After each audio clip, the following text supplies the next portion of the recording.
Greetings, mighty companions, and welcome back to Practical and Healing Applications of A Course in Miracles with me, and Rebecca Quinn. Thank you for joining this broadcast. We're going to be talking about A Course in Miracles. That's what we do in the show. I am a Course in Miracles facilitator, teacher, student, lifelong student.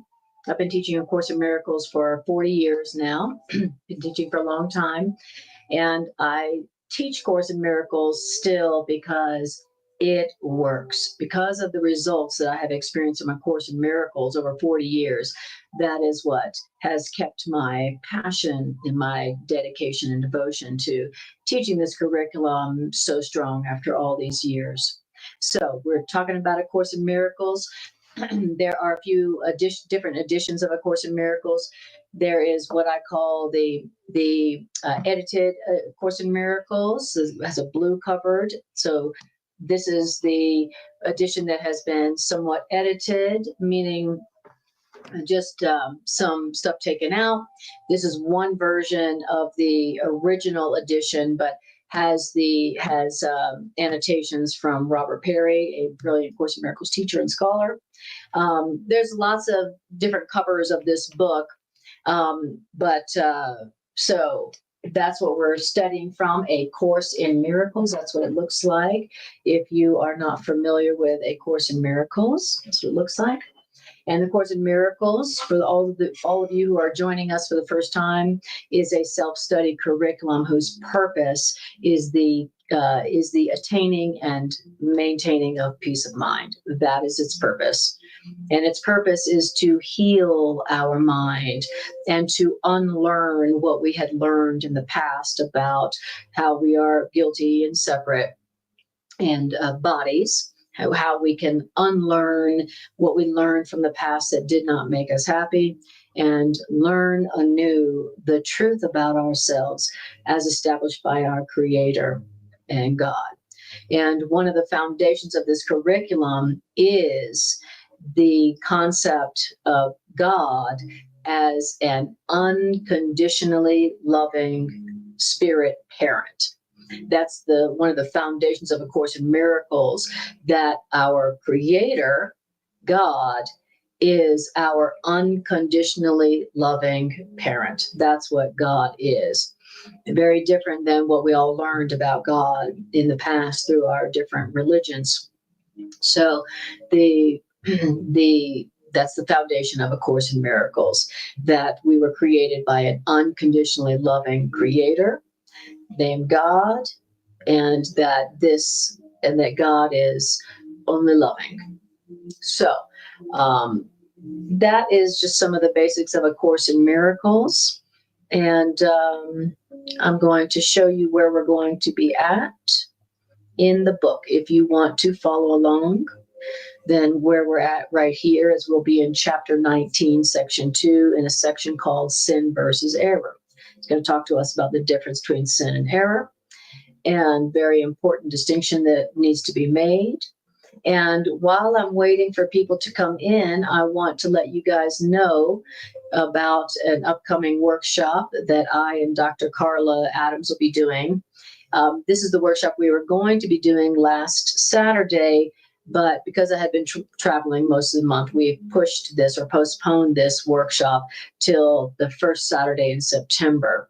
So it's called Building Community Through Conscious Communication, and it will be in person at the Rocky Mountain Miracle Center from 10 a.m. to 3:30 p.m. And we are going to be talking about how to have conscious communication, effective communication. We're going to be using A Course in Miracles concepts to talk about communication.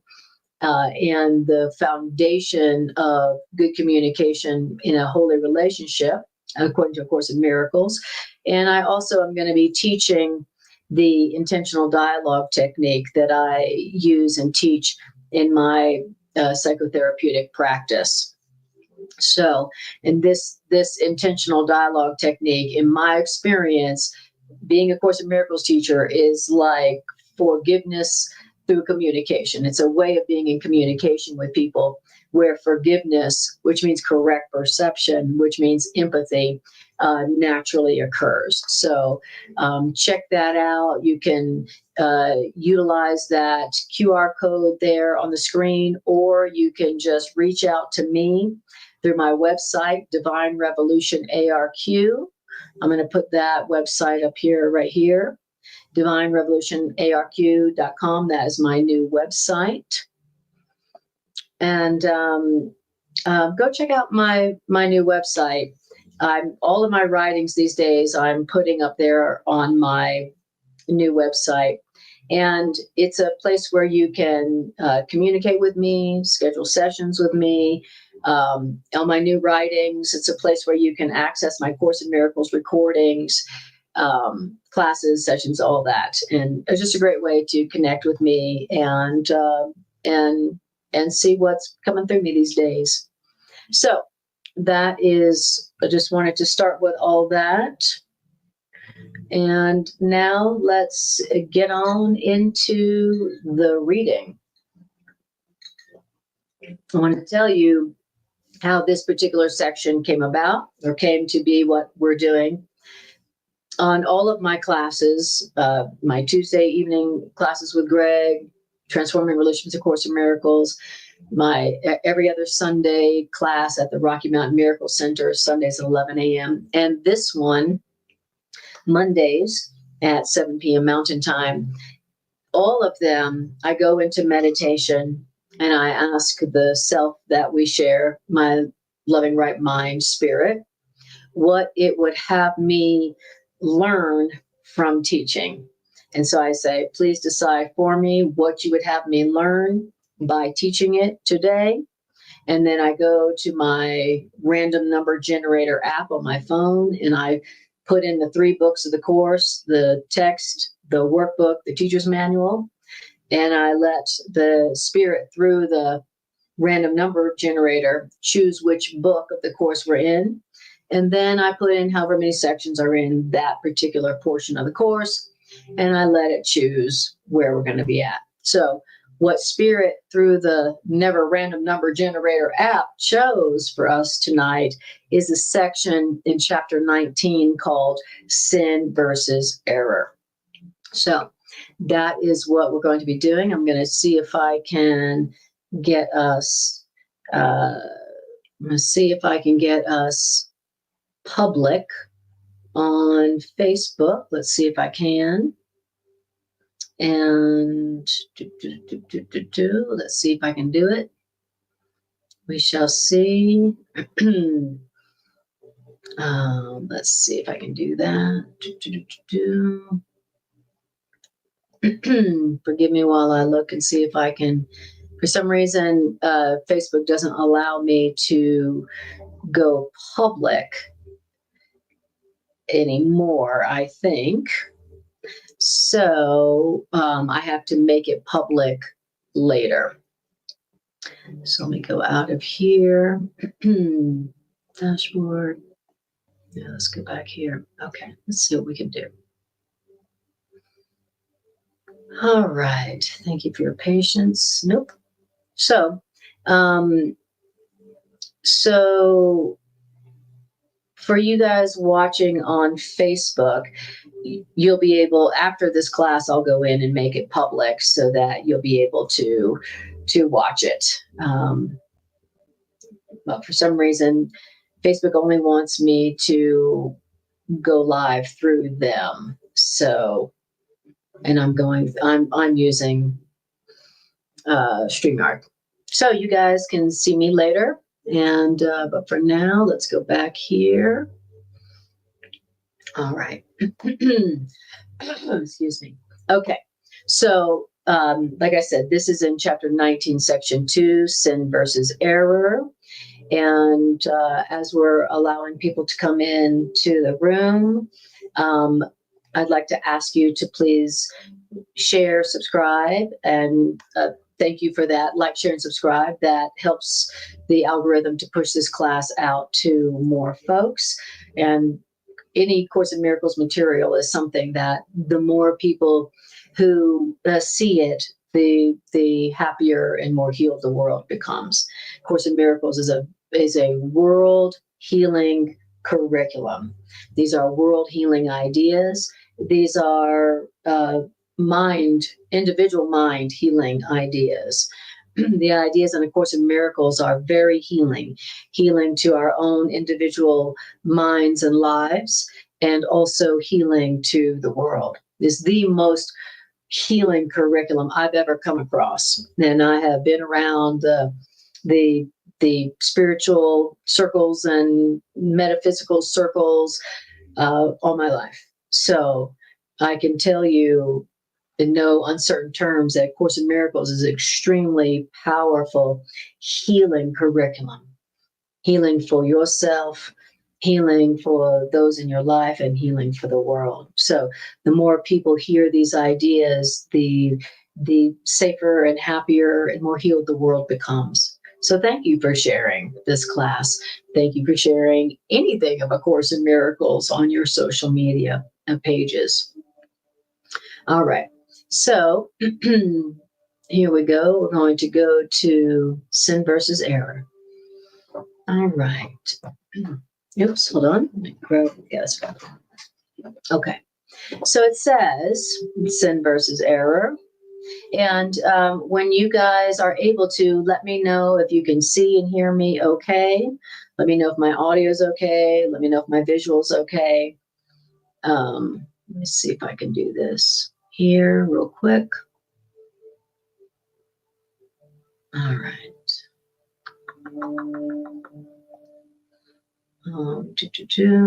Edit. Okay, I think we're good. So you guys, when you come on in, let me know if you can see and hear me okay. All right. Thank you, Mary. That's what I needed. Okay.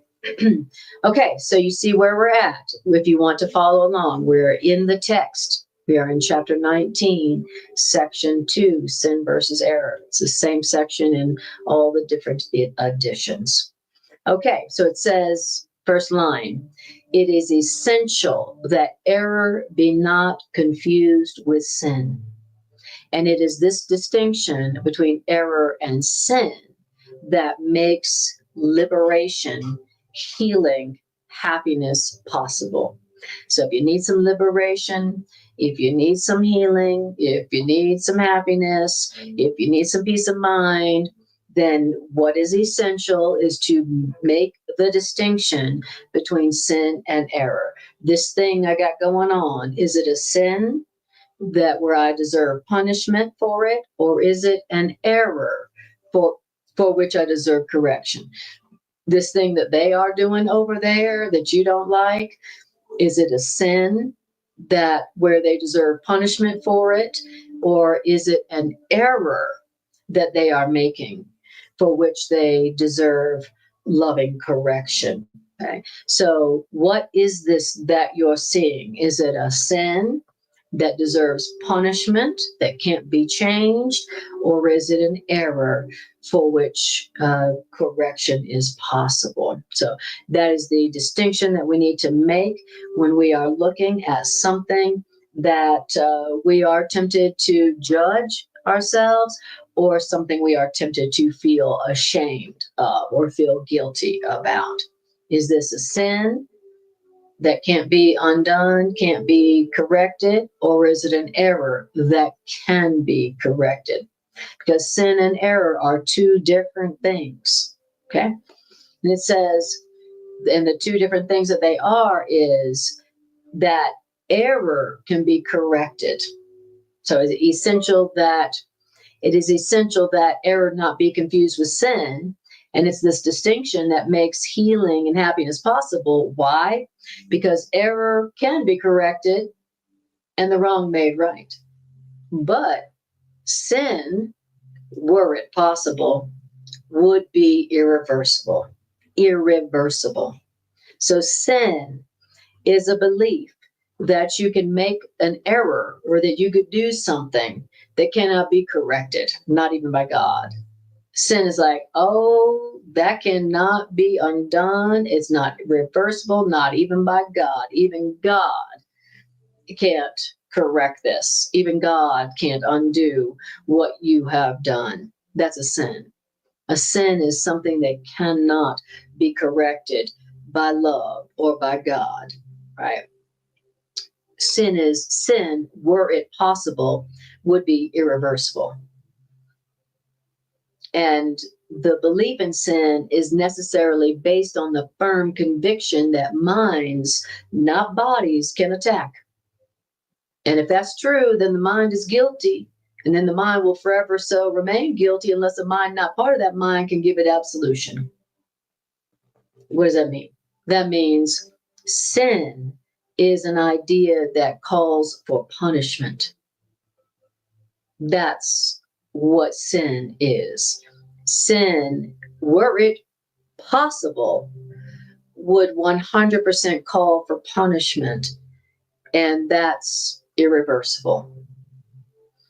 But if something is an error calls for correction.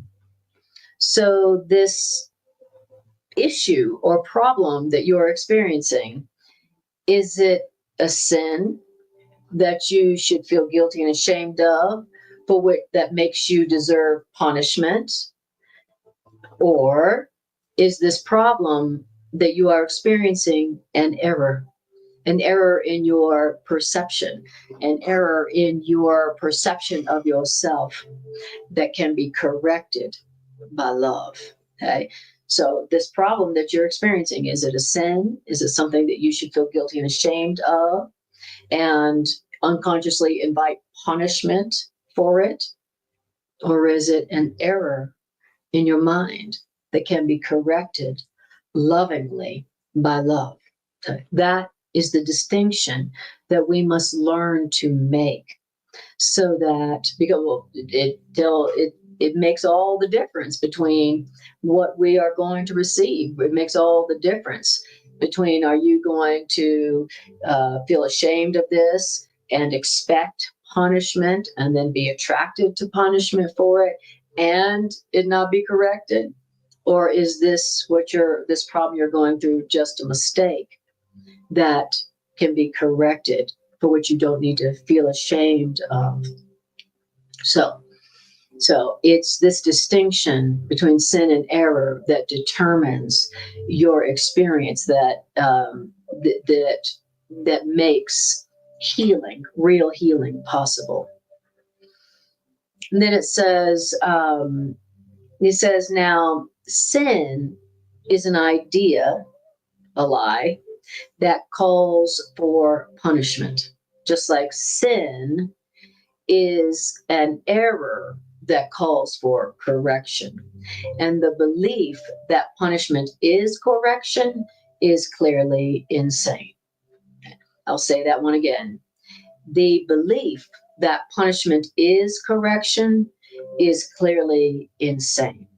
So we could all probably agree that when you punish a child for something, that you are affirming that they are bad and that there's something wrong with them.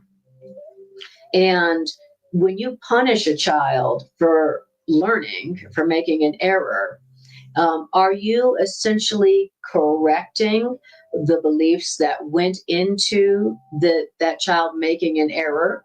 So, no, when you punish a child for learning, you're not correcting the false beliefs that went into that child making an error. You're just affirming that there's something wrong with them. They're bad. They're guilty. They should be ashamed of themselves. And the underlying beliefs that led to that child making that error do not get corrected. So we can all look at that and agree that to punish a child for learning is not going to essentially help that child to learn how to not make those mistakes, right? So the belief that punishing other people corrects their errors is clearly insane. The belief that you asking for unconsciously and accepting punishment for your errors, thinking that that's going to somehow fix the problem that led to you making that error, that is clearly insane. Punishment does not correct errors. It doesn't.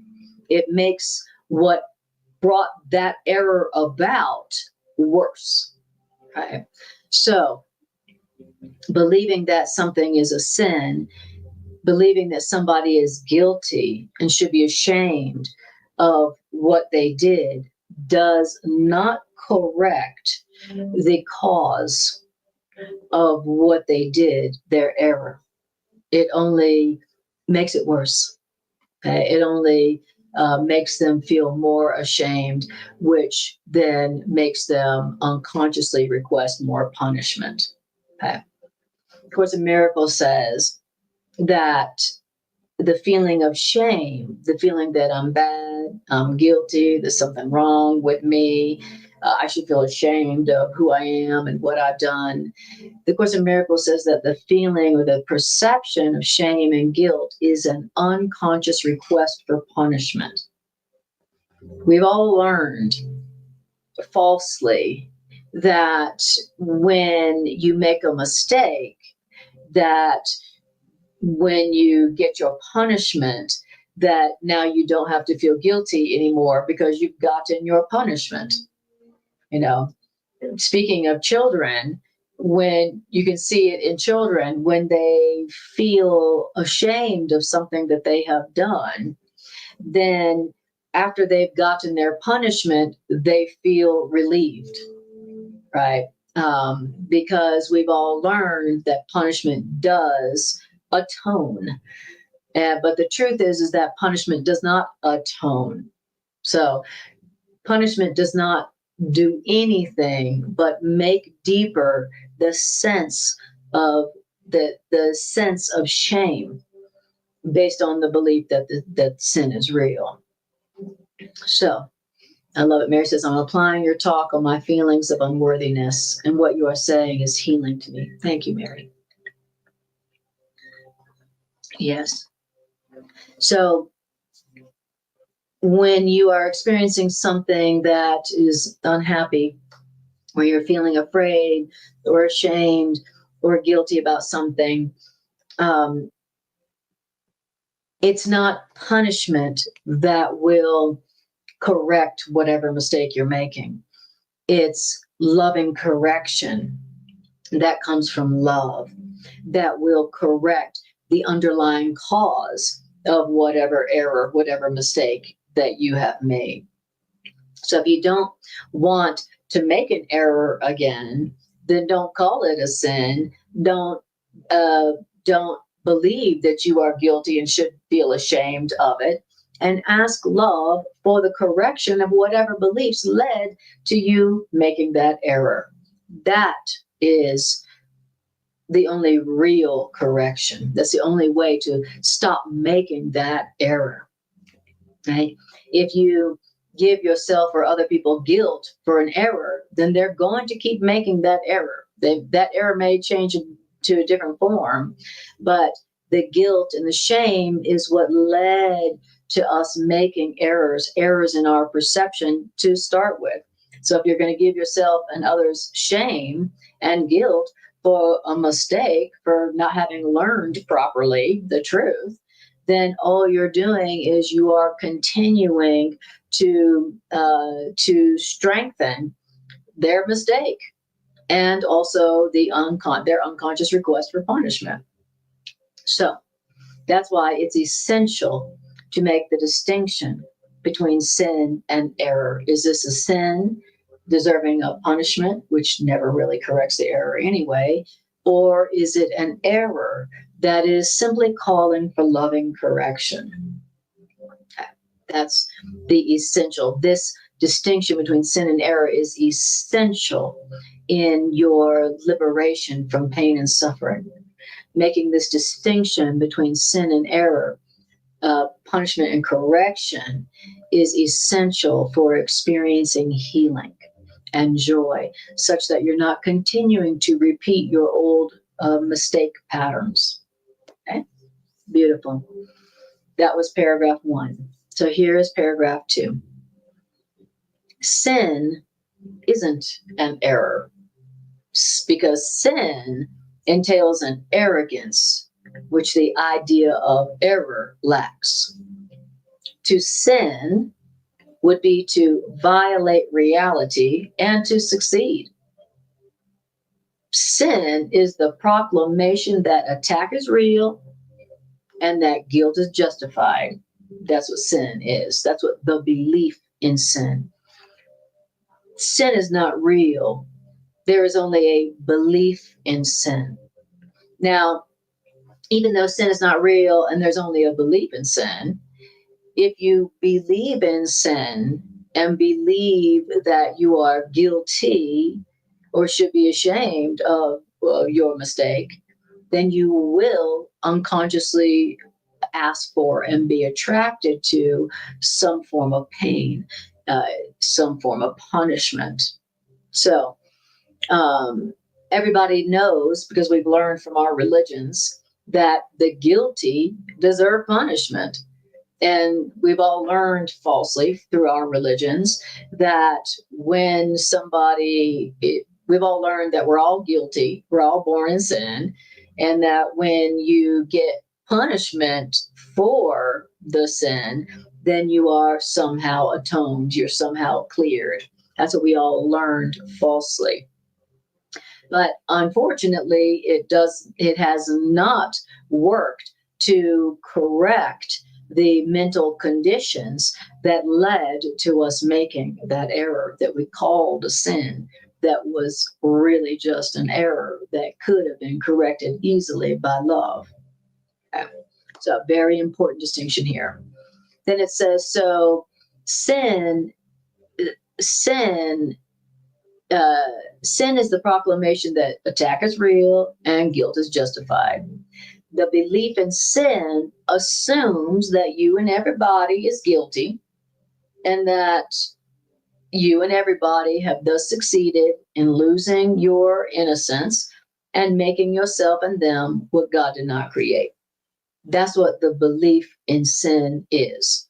The belief in sin is the assumption, the belief that you and everybody is guilty, meaning that you and everybody have succeeded in losing your innocence, and that you have succeeded in making yourself what God did not create.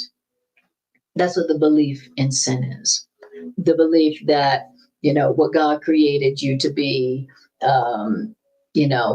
has been overcome by you, who is so bad, so guilty, that you've changed yourself from what God created you to be. And the Course in Miracles teaches us that what God created us to be is perfectly guiltless and sinless forever.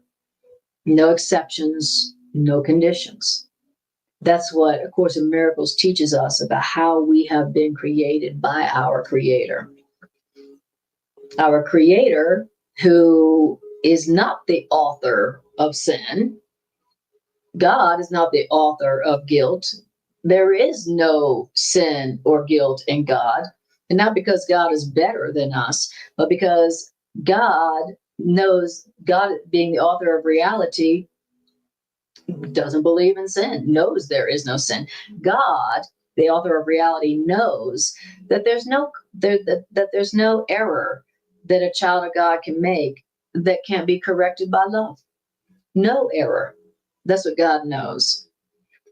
And so to believe in sin, to believe that you or somebody else has sinned and are guilty, is to believe falsely that you have violated the laws of God, changed the laws of the universe, and succeeded in losing your innocence.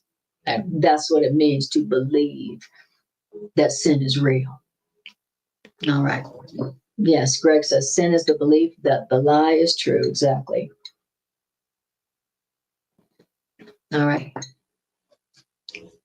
Now, if when you believe that sin is real for you or another, and that punishment is justified, then you are now going to see creation as not eternal, And you will see God's will, which is sinlessness, guiltlessness forever for everyone.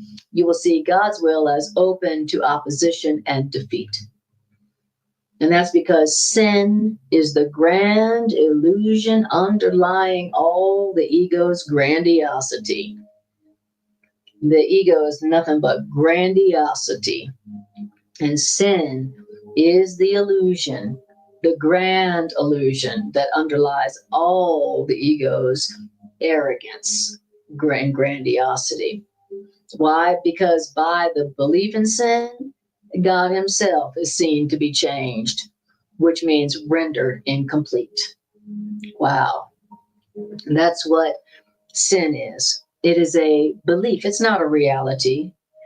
God's not the author of sin. God doesn't believe in sin. And so it's not real. I love it. There's a hummingbird right in my window staring in. It's beautiful.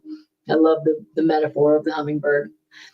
All right. So belief in sin, belief in guilt, belief that you or somebody else should be ashamed, belief that you could make an error or that somebody else could make an error that can't be corrected by love, not even by God.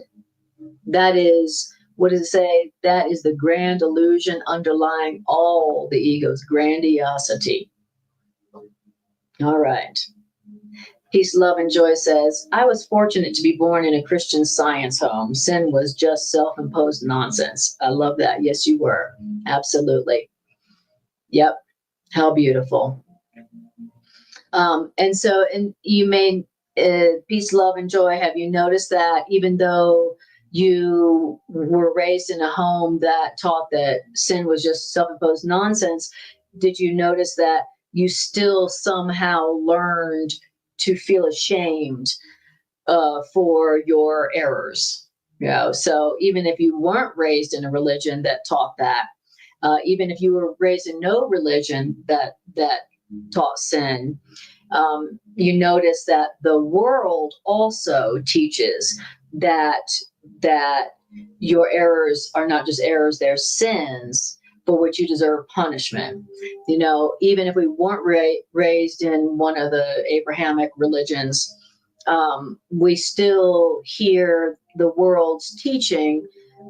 The ego's world teaches that we are guilty and that we deserve punishment, and only as we are punished for that guilt do we atone for that.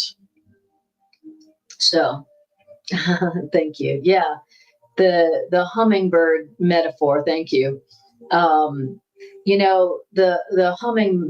hummingbird metaphor for me, in my own dream symbology, was the beings that live off the nectar of truth. So they're like truth nectar beings. So that's mine. That's my interpretation that I've learned. They show up in my dreams a lot.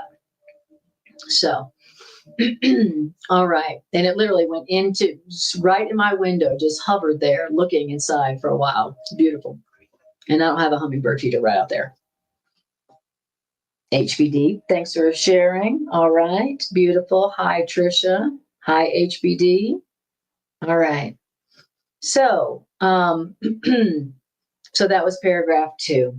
Okay. So wherever it is in your experience that you are feeling a sense of shame, wherever it is that you're feeling guilty about something, wherever, and really the Course in Miracles is saying wherever it is that you feel anything besides peace, love, and joy, right?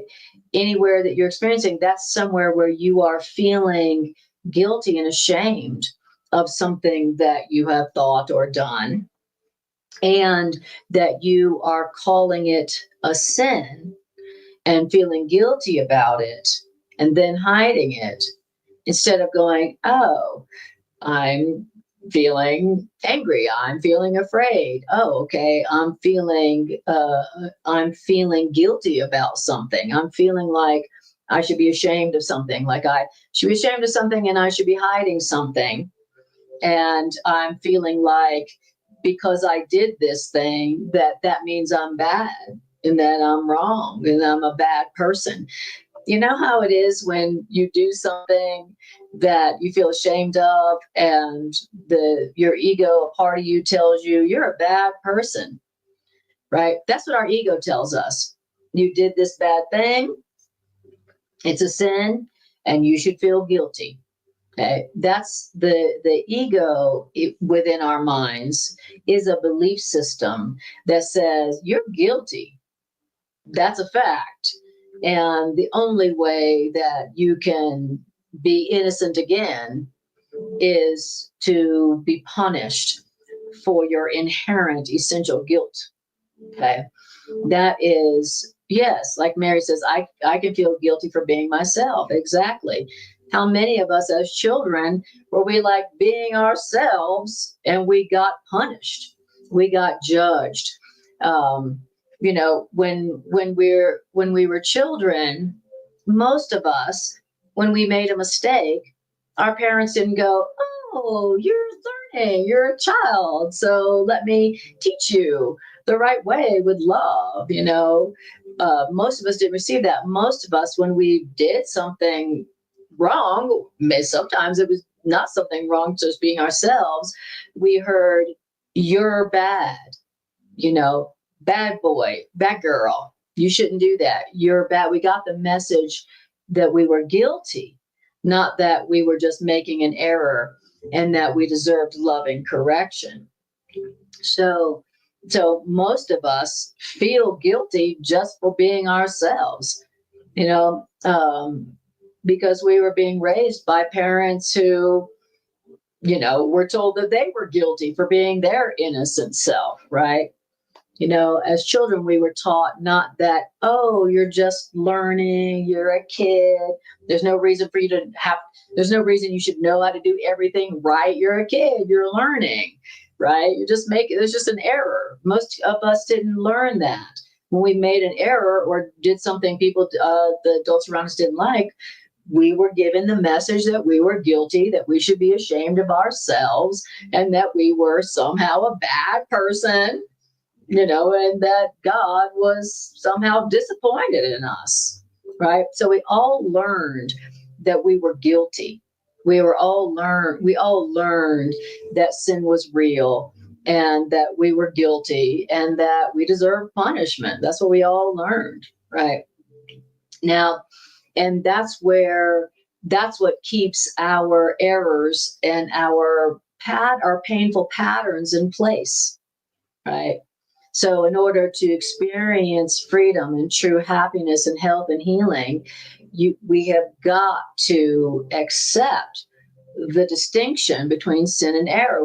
Because as long as you keep calling your error a sin, then you're going to keep feeling guilty about it. You're going to keep unconsciously requesting punishment for it, and you're going to keep repeating that error. That error doesn't get corrected. No errors get corrected with shame and guilt and punishment. None of them, not a single one. It's the guilt that the error came from in the first place. So we're learning how to see our errors and other people's errors as errors, not sins, and justifying only loving correction. That's what we're learning how to do, so that we can stop making those errors and experience only the peace, love, joy, and abundance that is natural in reality. Reality is something that is always abundant, always loving, where everybody has enough, where nobody need feel guilty, nobody need feel ashamed, and nobody deserves punishment. Reality is only loving, right? And so that's what we're learning to accept. Mary says, "I missed your depth in communicating the simplicity of the Course. So glad you are back with your incredible teachings." Thank you. Lovely. And thank you, Mary. And then Peace, Love, and Joy says, "Christian Science helped me slide easily into the Course. Being guilty was second nature growing up in the 50s. Guilt was piped into the ether and it was everywhere." Exactly. So, the the reason why our three main religions are based on sin and guilt is because the world as we experience it now came from the ego, which is the belief in sin. Right. So that's why all the religions are founded on the belief that sin is real. And even if you aren't into any of those religions, you're still going to feel guilty. Okay. You're still going to believe I am guilty. There's something wrong with me. How many of us grew up believing there's something wrong with me? Right. Well, that comes because you were seen not as needing loving correction as you're learning, innocent child of God who's just learning. You were seen as somebody, you were seen as a person that was guilty, born in sin, you know. So, all right. So, this is a very, very important concept, because truly you can't be happy and be free. You can't allow your ego patterns from the past to be corrected. You can't escape pain and limitation until you stop calling your errors sin, until you stop feeling guilty about your errors and start asking for love and correction from love. Then you can't escape your past. You can't escape those errors. You can't escape your ego, which is the one who's responsible for whatever you're doing that's causing pain and fear. All right. Now, of course, I'm going to tell you the truth about yourself here. In paragraph 3, it says, you, child of God, the children of God, including you can be mistaken. A child of God can deceive themselves. A child of God can even turn the power of their own mind against themselves. But a child of God cannot sin. Nobody, anybody that's been created by God, anybody that's anything that has life cannot sin. Now, you can be mistaken. You can deceive yourself. You can even turn the power of your own mind against yourself, but you cannot be guilty. You cannot sin. You cannot make an error that can't be corrected by love. I don't care what it is, how bad it seems, how much you were told you were guilty and sinful. I don't know. I don't care how much you were taught that what you did could not ever be corrected and you deserve everlasting punishment for it. It's not true. A child of God cannot sin, cannot be guilty. You cannot make a mistake that cannot be corrected by love. They cannot make a mistake that love can correct. That's the truth of the matter. And that's what A Course in Miracles is teaching us. Now, you know why? It's because there is nothing that you can do, and there is nothing that they can do that would really change your guiltless, sinless, innocent reality in any way. There is nothing that you or anybody else can do that can make you and them really guilty. Now, yeah, that's what the belief in sin would do. The belief in sin would make it seem like, yeah, you can be guilty. You can change your reality from how God created you to be. Sin is a belief that says, well, God may have created you perfect and sinless, but you definitely have found a way to corrupt yourself. That's what the belief in sin says. That maybe you started off innocent, even though it says you were born in sin, but you definitely have the ability to corrupt yourself from something innocent and perfect to somebody guilty who should feel ashamed of themselves and unconsciously request punishment. That is what the belief in sin believes fully and completely. That's what sin would do. That's what sin's purpose is, for you to believe that you can change yourself from the sinless, guiltless, innocent child of God into a corrupted thing that should feel ashamed and deserves punishment. That's what sin, the belief in sin, would do. So you can see how important this is. Depending on whether you call something sin or error, determines whether that mistake gets corrected or not, or that, it determines whether that error remains in your mind as a sin, which keeping you continually feeling guilty and unconsciously requesting punishment. So it's very important to learn the distinction between sin and error, because it's going to determine whether this error gets corrected and you are freed from this error and all of its effects, or it continues as a pattern, a painful pattern for the rest of your life that you continually punish yourself through for the rest of your life. So, whether you escape this problem or this problem goes on and on and on, always comes down to, are you calling it a sin or are you seeing it as an error? Okay. It's very, very important. Beautiful.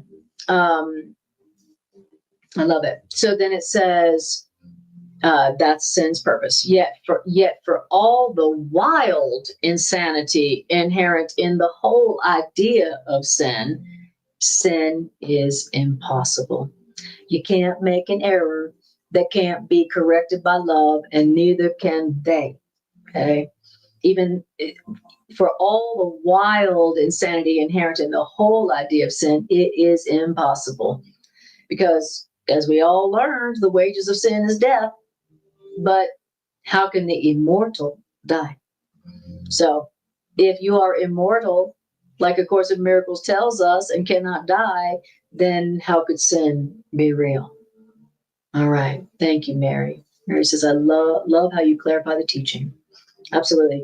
Thank you, Mary. My goal is to help us understand what the Course is saying, and so that we can perceive the practical application or the practical applicability of these ideas that have the ability to set you free from whatever suffering, whatever way you are suffering right now, whatever you feel limits you, whatever tempts you to feel ashamed and feel guilty and unconsciously be attracted to pain and punishment unconsciously, whatever that is, that it all goes back to the belief that you are guilty, that there's something wrong with you that can't be fixed even by God.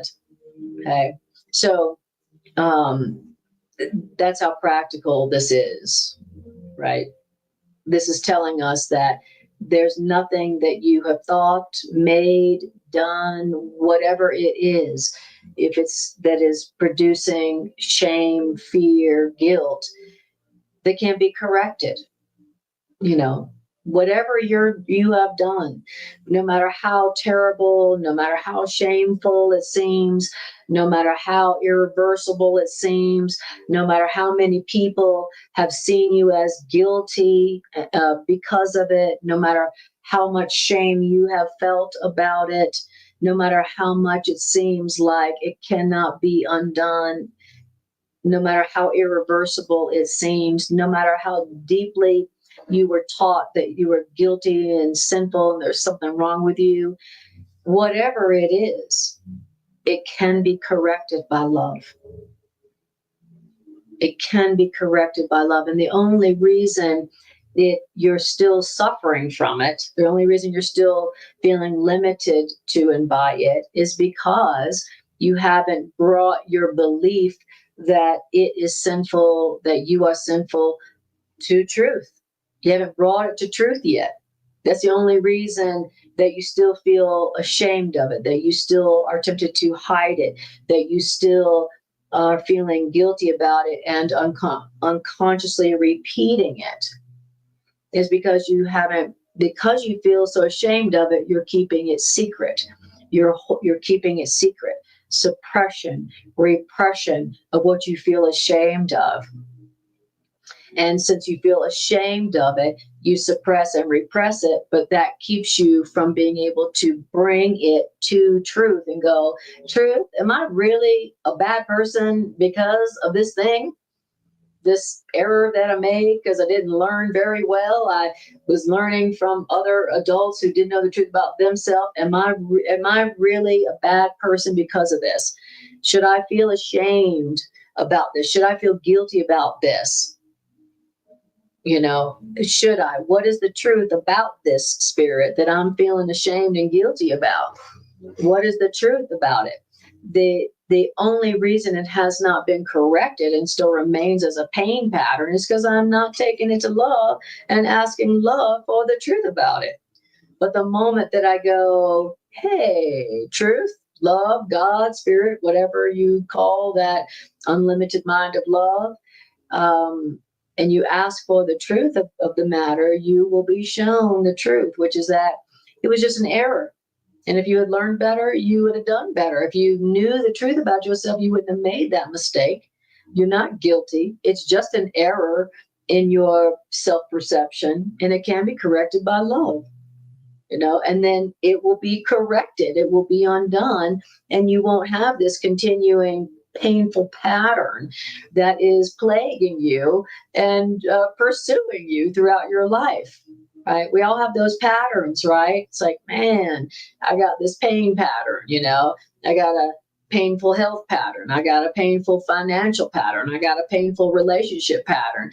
It's just like, no matter what I do, I still keep attracting and manifesting this same old painful pattern, right? Why is that? That's because you're calling this painful pattern a sin instead of calling it just an error. And you have not been bringing it to love for love and correction. That's the only reason you still got it. It's not because indeed it is proof that you are a bad person or that you are guilty. It's just that you have not brought it to truth to be correctly judged by love. Peace, Love, and Joy says, it's not that you're guilty and Jesus came to die for all that. It's that you're guiltless and Jesus came to teach you that. Exactly. Thank you.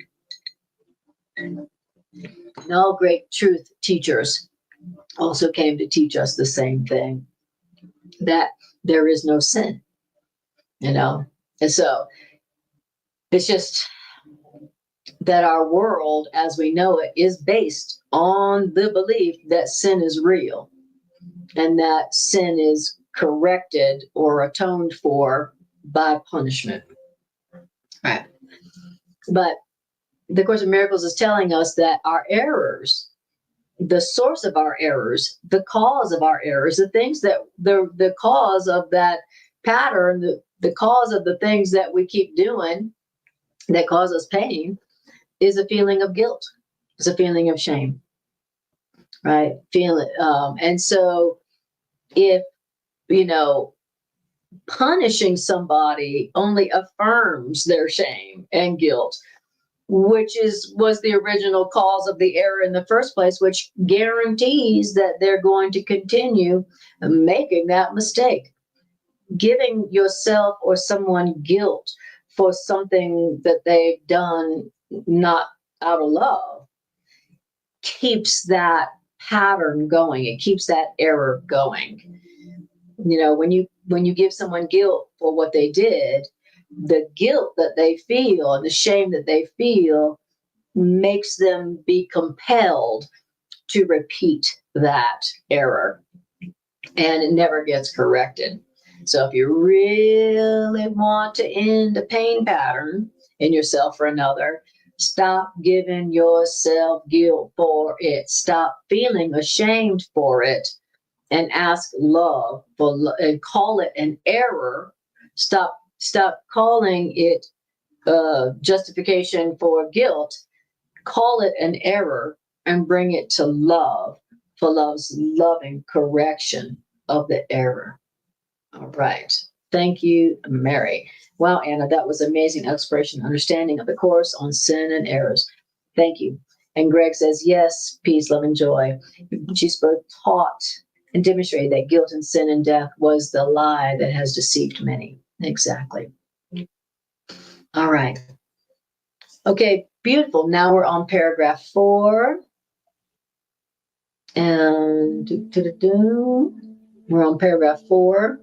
And also, I just want to remind you guys, I have a new Facebook page that I'm going to be doing all my broadcasting from eventually, once I figure out all the stuff with StreamYard and Facebook. So at some point I won't be broadcasting on this. I'll be broadcasting and posting on my classes from my new Facebook page. So if you want to see me on Facebook, if that's where you watch my classes, go to my new Facebook page and follow. And that way, you won't miss any of my broadcasts or classes, whether I'm doing it live from there or posting it after I do the live class on YouTube. Okay, beautiful. So here we go, paragraph 4. It says, a major tenet in the ego's insane religion is that sin is not error, that sin is truth. Okay? In the ego's insane religion, sin ain't no error, it's the truth of the matter. And in the ego's insane religion, which is the religions that most of us were brought up through, most of the religions that dominate the world, in the ego's insane religion, it's innocence, it's guiltlessness that would deceive, right? In all the religions of the world at this time, guilt and sin is real, and anyone who says, I am guiltless, I am innocent, that is the person who is deceiving. That is the person who is blaspheming in the ego's insane religion. So the ego is an insane religion. That's what the ego is. Sometimes it takes the form of this religion or that religion, but they all come out of the ego's insane religion. The world as we know it right now came out of the ego's insane religion. And in the ego's religion, sin is real, honey. And it's guiltlessness that is the blasphemy. It's the innocence that would deceive. Okay?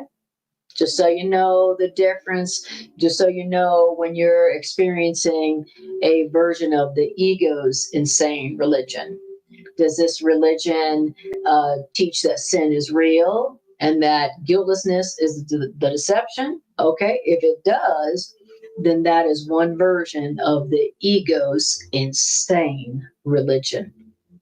Now, in the ego's insane religion, purity is seen as arrogance.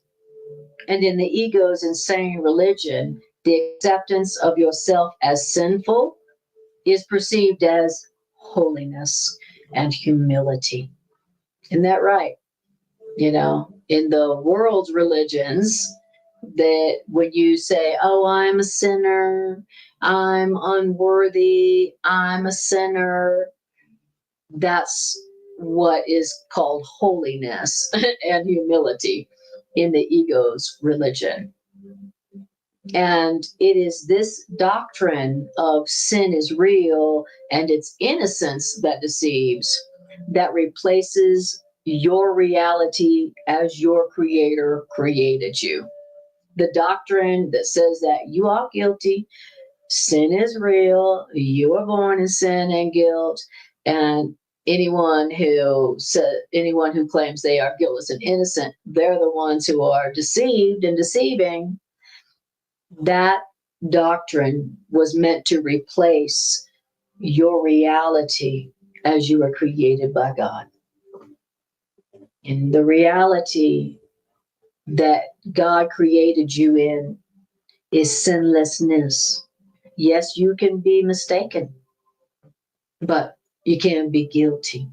Okay, anything created by God, it can be mistaken, it can deceive itself, but it cannot be guilty. So the doctrine of sin replaces the reality of you as you were created by God. Wow. God's will, the way God created you, is that you are guiltless forever. That's the way God created us to be. In other words, you can't be sinful as God created you.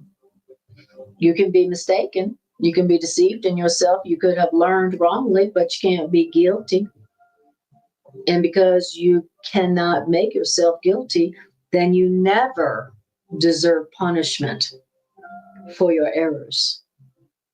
Okay? You only deserve punishment if you are guilty. But if you just made an error, then you deserve loving correction. All right. He says, believing that you are guilty and allowing the doctrine of sin to replace the reality of you as God created you, is that humility, or is that rather an attempt to wrest creation away from truth and keep it separate? So, believing that you're guilty, believing that you're sinful, that is not humility.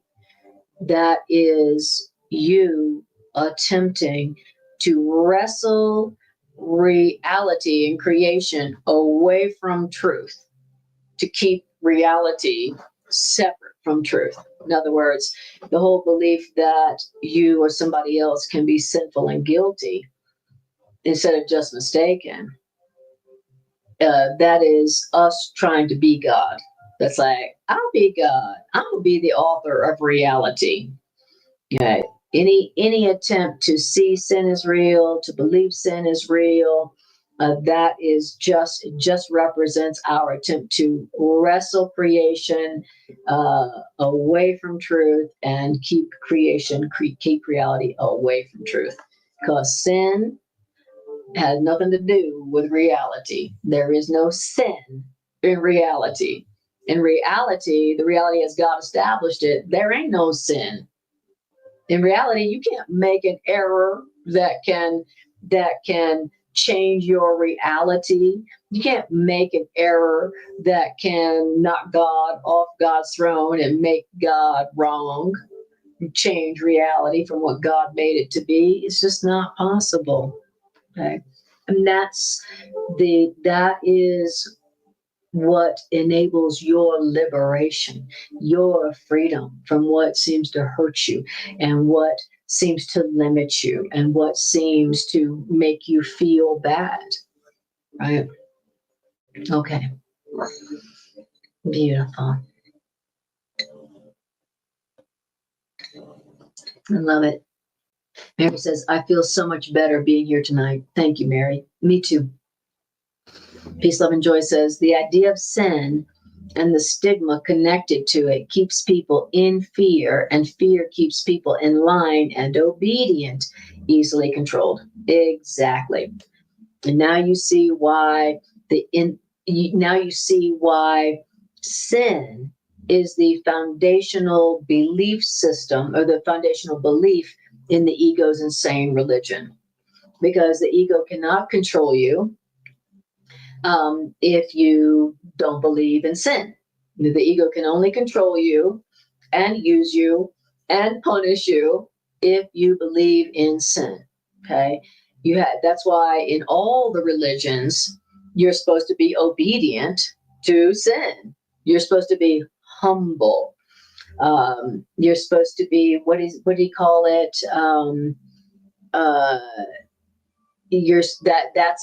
That's supposed to be humility. Oh, holiness.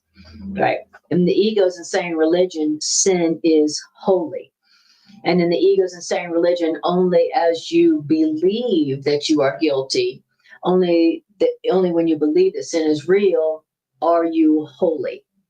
And in the ego's insane religion, anybody who says, well, I'm the guiltless child of God, I can't be guilty, there is no sin. Yes, I can be mistaken, but all I deserve is loving correction for that.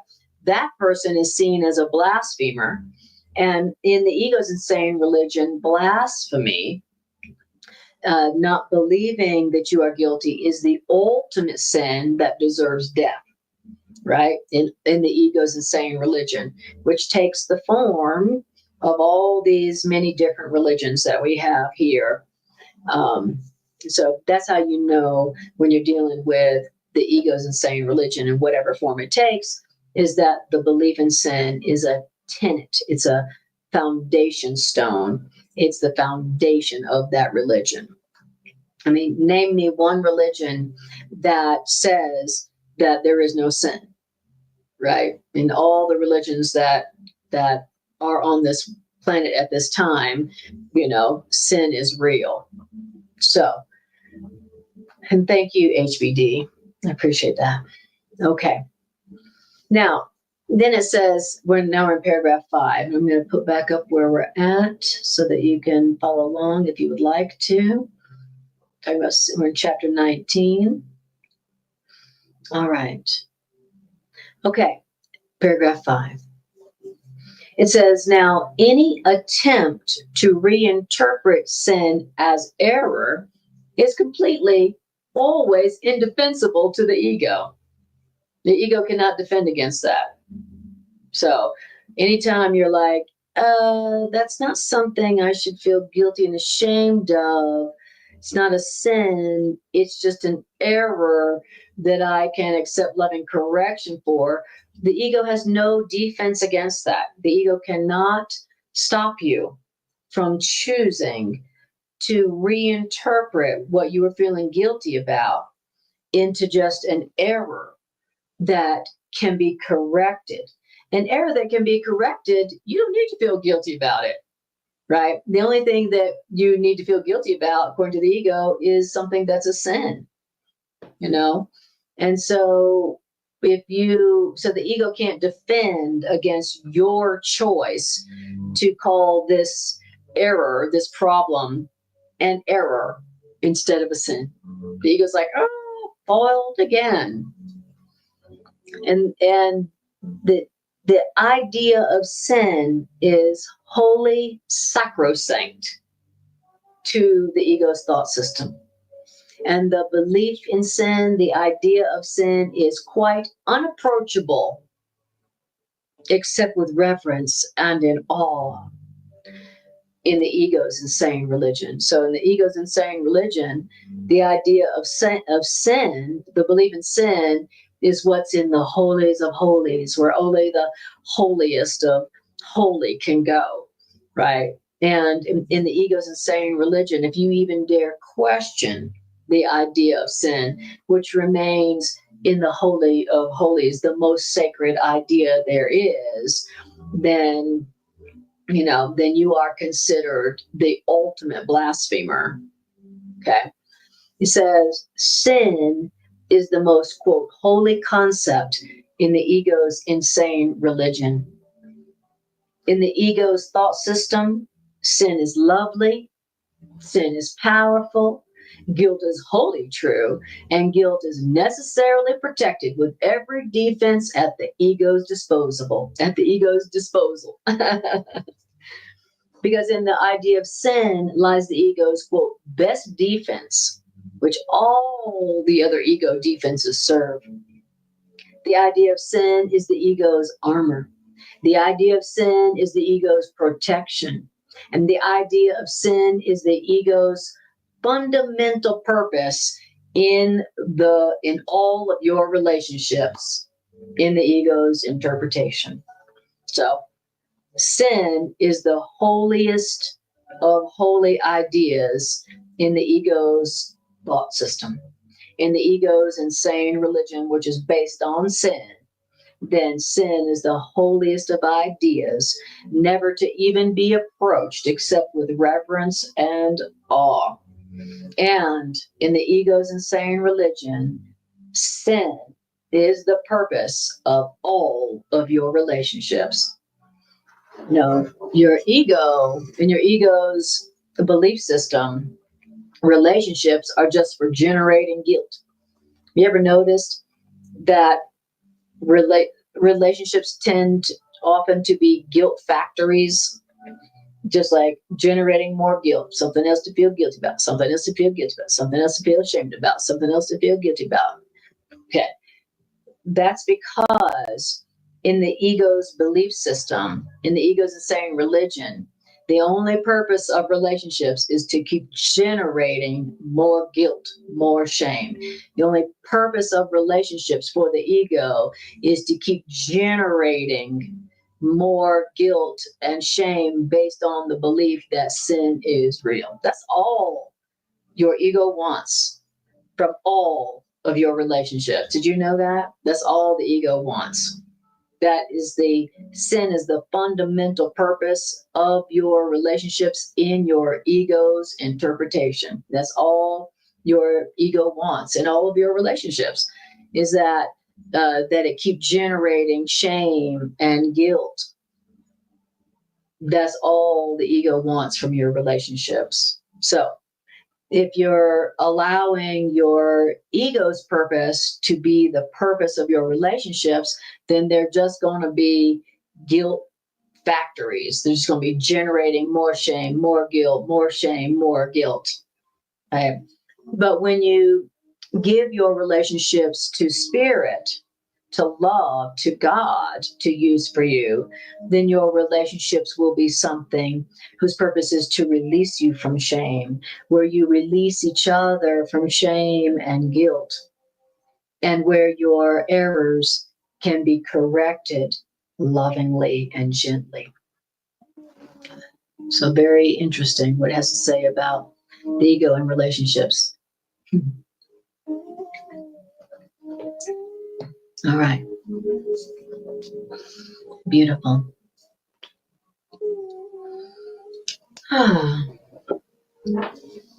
So as you can see, then the what love wants to use all your relationships for is the release from guilt, the release from shame.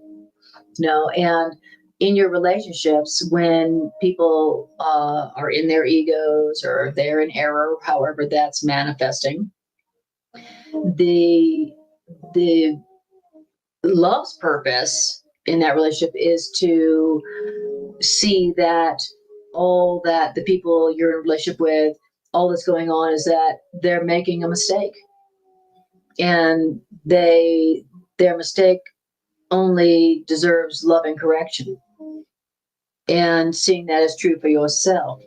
That's what a holy relationship is like, where both people in the relationship realize that there is no sin. They realize that whatever is going on that's unhappy is just an error, that is that an error that can be corrected by love. Now, how would you like the people that you're in a relationship with to see your errors like that?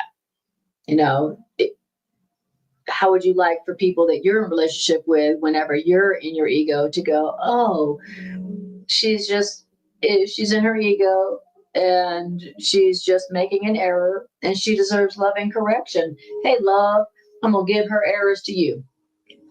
That's what a holy relationship does. That's what a healed relationship does. It doesn't make people feel guilty for their errors. It doesn't call that their errors sin and punish them for it, thinking that that's going to somehow change that person and make them stop doing that. In a healed relationship, in a loving, holy relationship, we see that the worst that anyone can do is be in error about what they learned about reality and who they are, and that they are still deserving of loving correction, and they give each other's errors to truth to be lovingly corrected.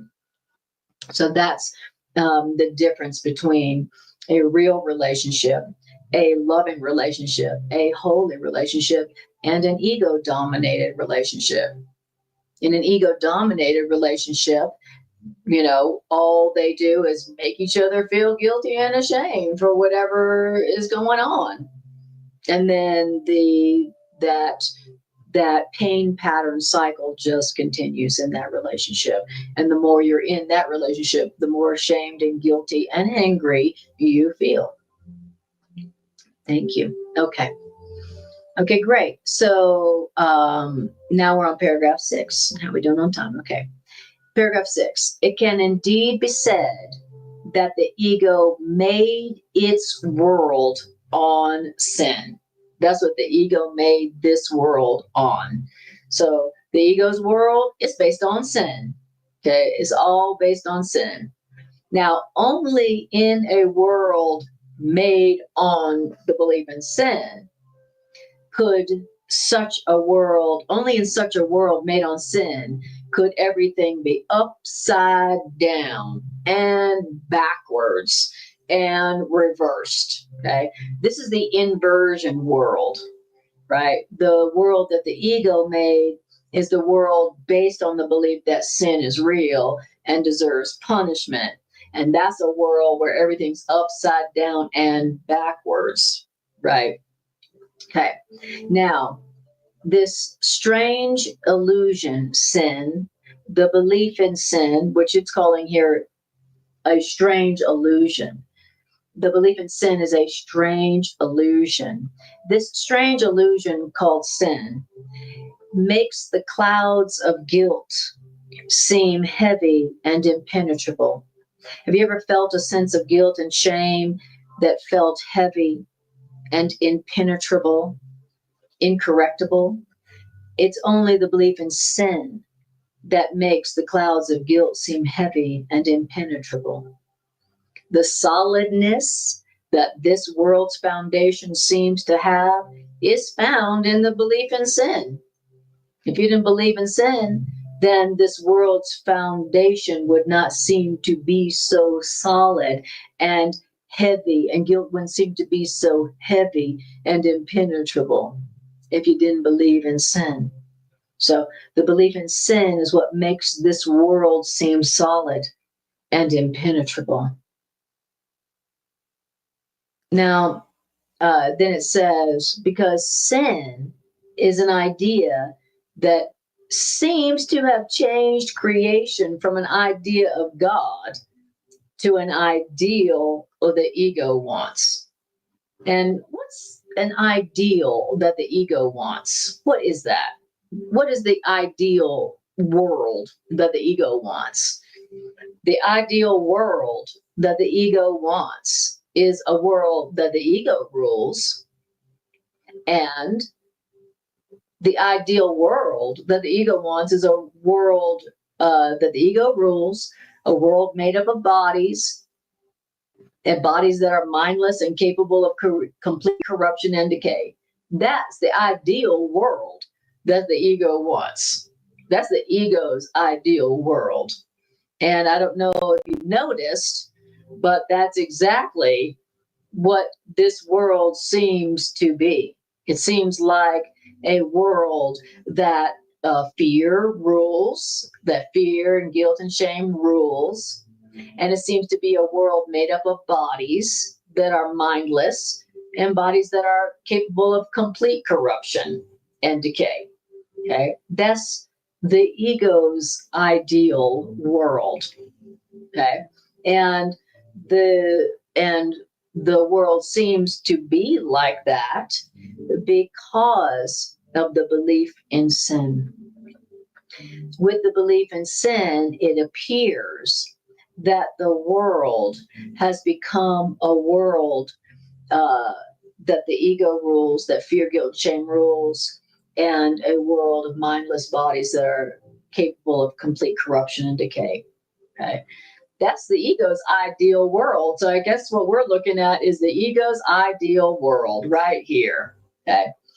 And sin is the belief that you've changed creation from no sin, no limitation, total freedom, only love and joy and abundance for everybody forever, into a world that the ego rules, where it's just mindless bodies that are completely capable of corruption and decay. Okay, so now we know what we're looking at. We're looking at the ego's world. Now, if the ego's world that we're looking at, the ego's world where the ego rules completely, if the ego's world that we see is an error, then the ego's world can be corrected. Any mistake can be corrected.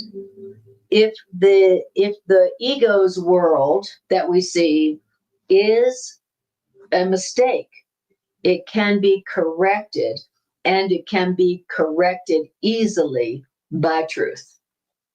Okay, good to know. I'm very happy to hear about how the ego's world, that where the ego seems to rule and the bodies seem to be completely capable of corruption and decay. I'm glad to hear that if I call it an error, a mistake, that it can be completely undone easily by the truth. I love that. The ego's world that is so cruel and so full of corruption and full of decay, the ego's world, based on the belief in sin and guilt and shame and punishment, if we call it an error, if we call it a mistake, the ego's world can be undone, and it can be undone easily by truth.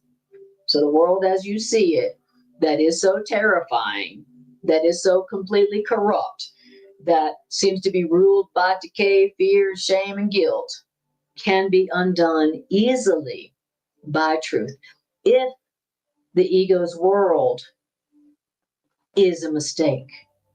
So, would you rather the world that you see that obviously is ruled by the ego, would you prefer that it be a mistake or a sin? Well, I'm going to go ahead and say this world that I'm so upset about and afraid of and mad at, that obviously the ego rules completely. I'm going to say now, instead of being so angry, who are the controllers of the world? Right? Who is the evil cabal that rules the world? How dare they? I'm so mad at them. How dare they? Instead of that attitude about the ego's world, this world is so obviously ruled by the ego, from here now, when I see it, instead of cussing out the global cabal, the global cult that rules the world, I think I'm gonna call it a mistake. I'm gonna call it an error, because I want to experience and accept the correction that love can do to this world easily. I want the correction for this world that can be easily done by truth. So that's exactly what I really needed, because sometimes I am disgusted, terrified, pissed off at at whoever it is that I perceive to be the hidden, unseen controllers, rulers of the world, right? And now I'm being told that does not help, that does not bring this world to a loving correction. That just strengthens the ego's rule over this world. So what I want to do now is I want to just say, you know what? I see this world. Obviously, the ego has obviously been ruling this world for a long time, obviously. And you know what it is? It's not a sin. It doesn't justify my hatred, my anger at the unseen, global cult that rules the world. I'm just going to call it an error. I'm going to call it a mistake, and I'm going to bring it to truth. Truth, who can undo this world as we see it easily. Wow. Because any mistake can be corrected by love. Any mistake can be corrected by truth if it's brought to truth to be judged. So even this world that seems like it is 100% ruled by the ego, even this world that seems like it is 100% ruled by people who are completely corrupted, this world ruled by the ego can be corrected if it is brought to truth to be judged. Wow, I really needed to hear that because I'm so pissed off at the global cult that rules this world. And so all the governments of the world are completely corrupted. I've been so pissed off that all the governments of the world, they don't serve the people that elected them. They serve themselves, right? And they serve the ego, who only wants corruption and decay and death and guilt and shame to continue, right? But my anger at the global cult, right, who rules the world in a complete and total corrupting way, so that, the ego's goal is a world where the ego rules and we are the ego's slaves. That's the ego's ideal. And that's why the world seems to be like that. But if you call the ego world as we see it not a sin but a mistake, then now this mistake, called the world as we see it, can be corrected if truth is left to judge the world that the ego has been ruling for so long. Now, it says that's because any mistake, even if it seems like this global, global prison, even if the world that is ruled by the ego, that even this, what seems to be a planetary prison house, as the Course in Miracles refers to it, a prison house or a slaughterhouse, that's how Course in Miracles refers to this world, that the ego has been ruling with the belief in sin. Okay. Any mistake can be corrected if truth be left to judge it. But if the mistake, called the world that the ego obviously rules, is given the status of truth, then to what can this mistake, this world that the ego rules with a heavy hand with sin, what can it be brought? Okay, so this world that the ego rules and rules cruelly to the point where we are the slaves that work for the ego, because of the belief in sin that we're taught from birth. If this mistake, the ego's world, is called truth, then to what can this world mistake be brought?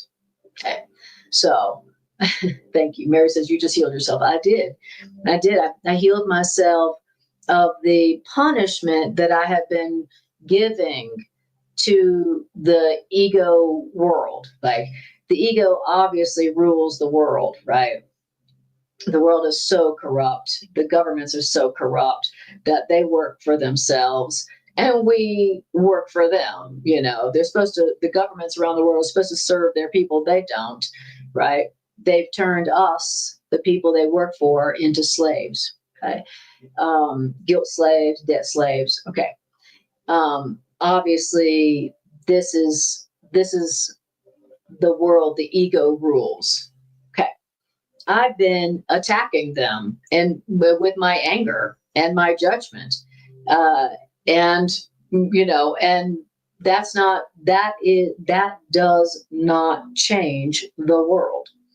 What changes the world is I look at the world that the ego obviously rules right now, and I say, and I don't call it a sin, and I don't judge and attack. I say, that is a mistake. Allowing the ego to rule the world is a mistake. It's not a sin. And now I'm going to bring the world that seems controlled by the ego, I'm going to bring it to love. I'm going to bring it to truth. I'm going to say, truth, please correct this mistake. Please correct this mistake. Now that is the only way to correct the error, the mistake of the ego ruled world. Okay, great. That is 100% an answer to me. I've been so bad at the global cult and the ego. Like, I've been calling it the global cult, but Course in Miracles is saying, no, it's the ego that rules the world right now. And the way that the ego has come to rule the world is through the belief in sin. And that's why the ego has used religions to control the world. It used religions to teach the people of the world that sin is real and they are guilty and they deserve punishment, and only by their obedience can they be innocent. Okay. That's the ego's world. So forget about the global cult that rules the world, the Illuminati, what all the names for the evil cabal that rules the world, the bankers, the whatever, it's the ego. The ego rules this world at our request, right? The ego could not have come to rule the world if we had not believed in the lie of sin. That's how the ego came to rule the world. It taught us that we were guilty and sinful, and we believed that and we accepted that. All right. So, all right, we're almost done. We're getting close to the end now. Let me see here. Okay.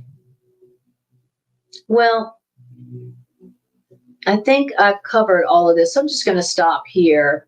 And because everything that I've shared,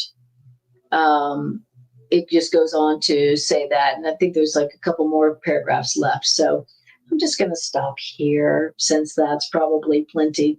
But I encourage you to go read the last 2 or 3 paragraphs of this section so that you can liberate yourself from those painful patterns in your life that are just being maintained by this mistaken belief that you are guilty because of them. Okay. These painful patterns in your life, all the suffering is just coming from this false belief that you learned in the past that you're guilty for being mistaken, right? Course in Miracles says learning means making mistakes. So we learned as children that learning, meaning making mistakes, trial and error, meant that we were bad and wrong and guilty, right? Which kept these false guilty self-concepts going and kept the pain patterns going. So we are literally hearing in this section the true liberation. This is the real way to escape all the effects of the belief in sin. All of our problems, all of our pain, all of our suffering, all the lack, all of it comes from a mistaken perception that we are guilty, that we are bad, that there's something wrong with us. And so this section and the whole Course in Miracles is giving to us the only truth that truly does liberate us from this pain pattern. These ideas are the only thing that really do correct our errors and free us from all the effects of our errors that we learned in the past. All right. Light Upon Light says, so liberating. Thank you, God. Love can heal and correct this world with the truth. Amen. And now that's what I'm going to be doing. Whenever I'm looking at the complete corruption of the world and all the governments of the world, that have enslaved us with the belief in sin and guilt. I'm going to go, oh, it's just a mistake. And it can be easily corrected and easily undone by love. And so I'm going to bring this world that the ego rules to truth, to love, for correction. That's what I'm going to do. All right. And so I really, really needed that because I've been mad about that for a long time. And obviously it's not helping. So I just got my answer, many, many answers. So I'm going to stop here. I just want to remind you that if you are in the Denver area or are coming into the Denver area or would like to, then September 6th, I know it says August 2nd on this, but it's been moved to September 6th. Dr. Carla Adams and I are going to be doing an in-person Course in Miracles workshop called Building Community Through Conscious Communication. So it's all about using Course in Miracles to learn about building community through conscious communication. That's what we're going to be doing. It is September 6th. It's in person at the Rocky Mountain Miracle Center. And if you are interested, then reach out to me through my website or Dr. Carla. We'll see try the QR code, see if it works. But that is happening. And you can always go find a way to sign up at my website as well.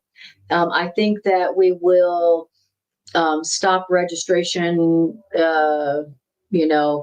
like September, I don't know, 2nd or 3rd, so that we can, know how many people will be there. So if you're going to register, please register before September 2nd or 3rd, something like that, so that we know who's going to be there, because we're providing lunch and we've got materials and all kinds of things that we're going to be bringing into this play shop, kind of workshop, a play shop. Great. So, and then also, please go follow my new Facebook page if you would like to if you would like to watch my broadcasts from Facebook. Go follow my new Facebook page so that you can, because that's where I'll be posting and broadcasting from only soon. All right. I think that's right here. All right. Okay. So that's that. And so now I just want us to take a couple of minutes and just breathe and let me give these ideas to you that you might take them more deeply in and breathe on them. Okay, this is what I call my integration meditation, where we take the ideas and use them. Right? And the Course in Miracles says, only as you use these ideas will you see that they are true.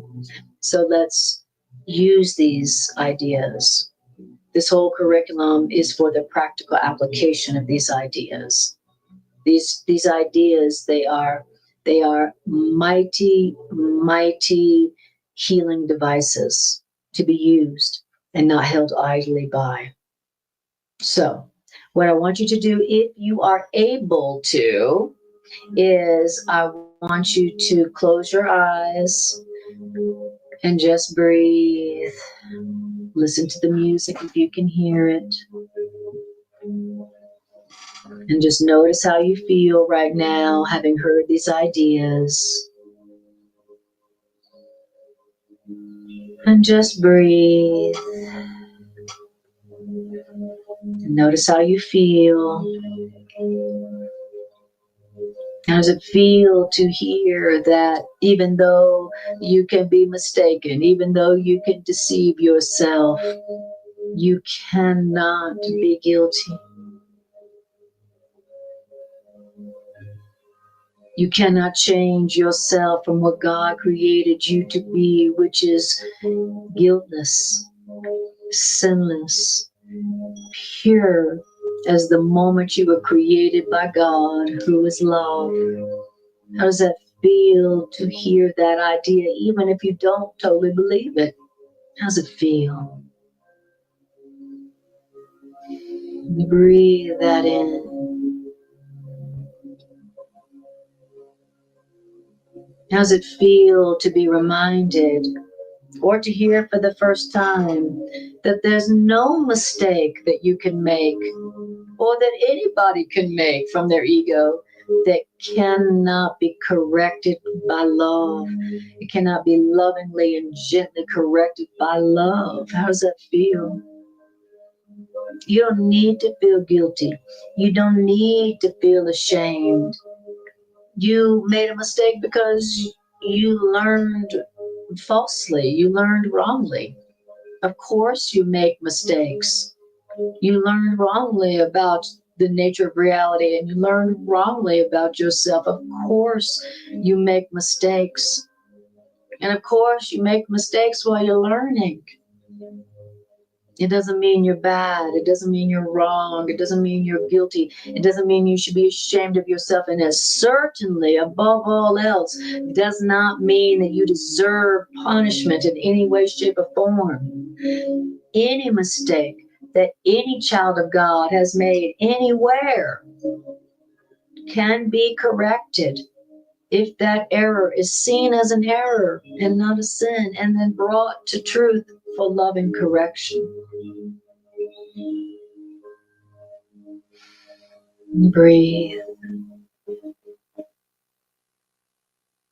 Now I want you to bring to your awareness a situation or a relationship where you are experiencing pain. Or where is that painful pattern that you're experiencing in your life? Is it a painful relationship pattern, a painful health pattern, a painful financial pattern? I want you to bring that painful pattern into your awareness right now. And I want you to tell yourself, this is not a sin that I need to feel ashamed or guilty about. This is just an error.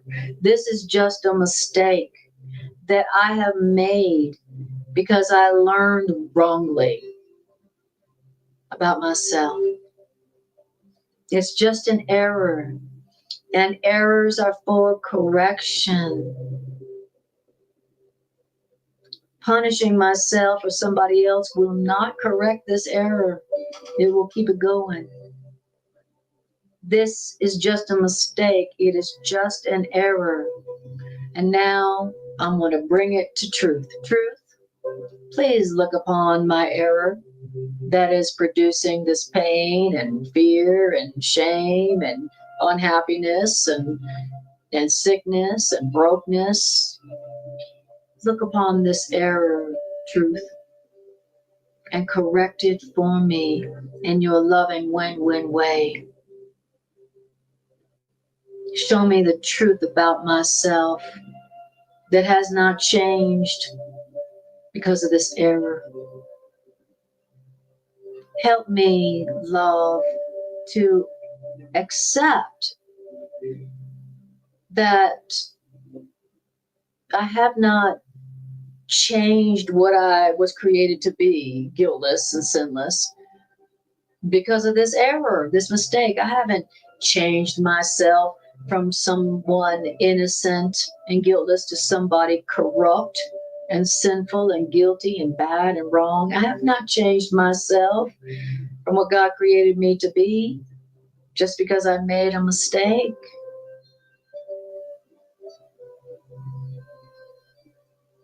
And help me to see that for others, those others that I'm angry at, those others that I believe have sinned and deserve punishment. Please help me to see that they too are children of God who are just mistaken because they learned wrongly about themselves. Please help me to see that their actions are just errors and that their actions that I want to judge as sinful, that they can be corrected easily undone by truth. Help me to see that. Help me to give their errors to truth for loving correction. Please help me to see their errors not as sins, but just as mistakes. and help me to bring their errors and their mistakes to truth for loving correction. Please help me to do that so that I can be free of my perception that I'm guilty and wrong instead of just mistaken. Please help me to do that so that I can be free of the belief in sin and all the effects of my belief in sin, which is a lot of punishment. And breathe. And now I want you to tell yourself, despite this error, I remain exactly as God created me, guiltless and sinless and deserving of only loving correction. And then I want you to ask truth for the loving correction of this error that you are making if you are not happy right now. And breathe.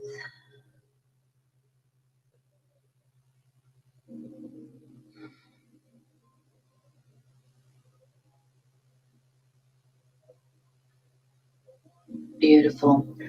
And then just notice how you feel taking this approach to your issues, your challenges, your struggles.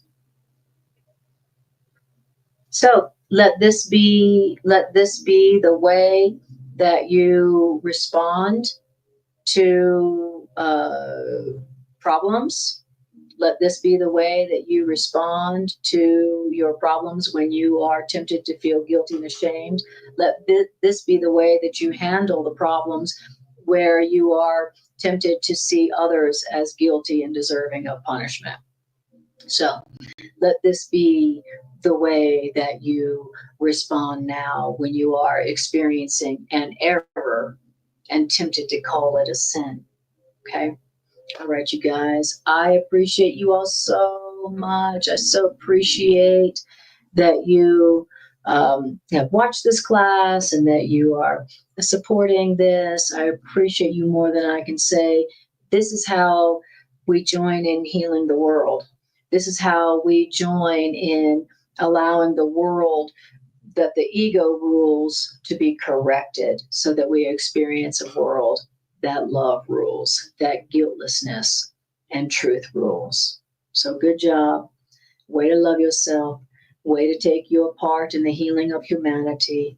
Good job. Thank you. I appreciate you. And I will see you next time I see you.